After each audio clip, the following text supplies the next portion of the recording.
Hello and welcome to Feed Your Fire. I'm your host, Kim Baker.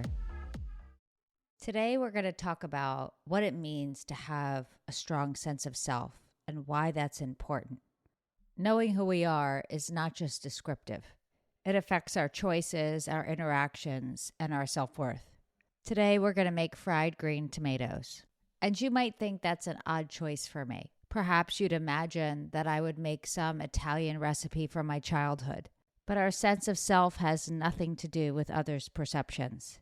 It is entirely our own. And when we know who we are and we live into that conviction, we bring so much to the table.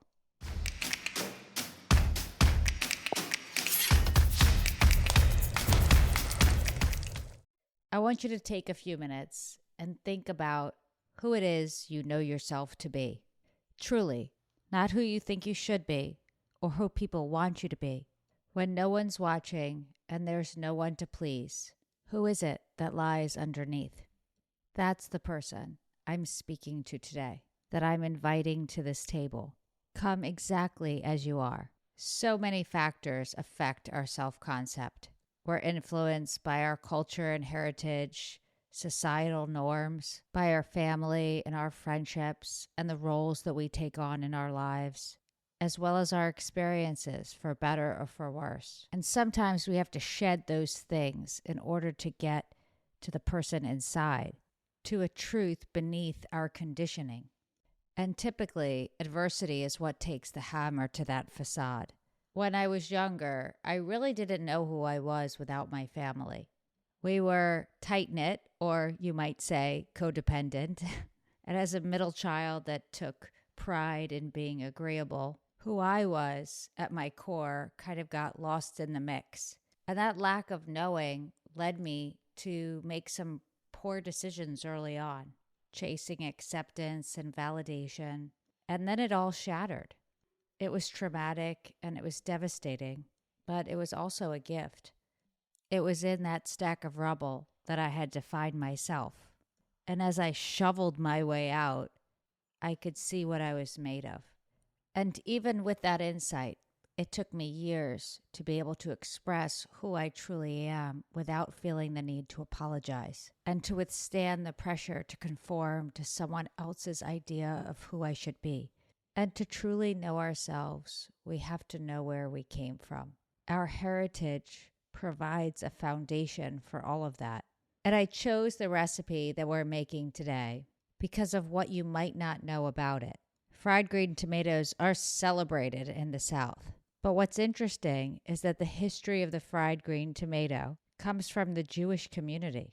Historians have traced it back to cookbooks in the late 19th and early 20th centuries, and it ain't Southern. It's believed to be that the movie from the 90s, Fried Green Tomatoes, is what really created that connection. And since then, it's become a fundamental part of Southern cuisine. Now, my sisters will laugh because our whole lives we grew up thinking we were fully Italian, only to learn from 23andMe and Ancestry.com that our great-grandmother Minerva suddenly made that matzah smeared with butter that my grandmother served us make a whole lot more sense. And it was right about the time that movie came out that I made my way to the South, assimilating into Richmond culture. And as the weather's gotten colder, I've been tending to sort of what's the last bits of my garden. And I was struck by these green tomatoes, the food I had grown with my own hands. And it's believed that this recipe originated from wanting to make the most out of what was grown. In the Northeast and the Midwest, the frost comes sooner, leaving more of these green tomatoes on the vine. And frying them was a way to put them to good use, to appreciate their value. And that value is what we're celebrating today. Now, if you don't have underripe tomatoes sitting outside in your yard, you can probably find some in your grocery store. This is the perfect season for them. We're going to start by cutting them into 1/4-inch slices. Then we're going to place them on a paper towel lined tray and sprinkle them generously with salt. Then place a layer of paper towels on top and sort of gently press on them. And let them sit like that for just a couple minutes. This will help draw out the moisture so that you end up with really crispy fried tomatoes. Then sprinkle them with just a smidge of sugar and some black pepper. Now we're going to set up a dredging station. In the first bowl, just put some plain flour. In the second, put buttermilk spiked with just a little bit of Frank's Red Hot. In the third bowl, we're going to put flour and cornmeal in a 4-to-1 ratio. I'm using 2 tomatoes today. I'm going to use 1 cup of flour and a 1/4 cup of cornmeal. And season it with some salt, pepper, and just a pinch of cayenne. Then take your tomatoes, dip them in the flour, then dip them in the buttermilk, then dip them in the cornmeal mixture. Now, in this case, I like to double dip, meaning after I've gone through that process, I go back to the buttermilk and then back to the cornmeal. And this creates a really nice thick coating. Then we're going to pan fry these puppies. Heat some peanut oil in a large skillet over medium heat. The oil should be about a 1/4 inch deep. And once it's hot and ripply, we're going to place those dredged tomato slices right in there. You'll want it to get golden brown on the underside and then gently flip it over. And once it's nice and crispy on both sides, take it out and place it on a paper towel lined plate.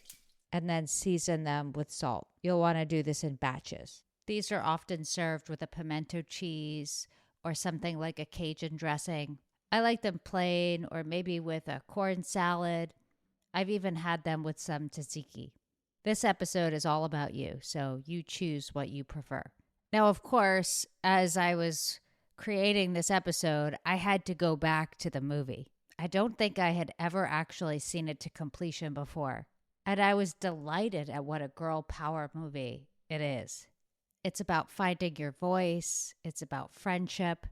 I realized that fried green tomatoes are the food equivalent of my spirit animal. Our self-concept is completely interwoven with our values. And for me, the sense of female empowerment and advocacy is super important. This is a part of our self-concept that isn't inherited. It's completely ours to define.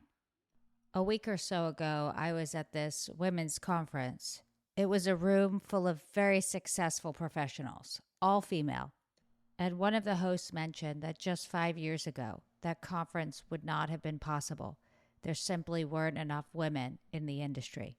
And one of the observations I had coming out of that conference was just how honest it was. A group of accomplished women sharing very candidly their stories of success and challenge in a way that I don't think is possible in a co-ed group. And that conference represented being part of a larger community, one of belonging, which really enables us to be our authentic selves. Who we know ourselves to be can change over time, not all that different from the shifting narrative of that fried green tomato. We are ever becoming. And when you know yourself, you can choose yourself, and you can stand proudly knowing the value you bring to the table. So if there's one thing you take out of today's episode, let it be that. And I hope it's as delicious as the recipe that we shared today. Until our next episode, I say so long. Feed your fire, where food nourishes growth.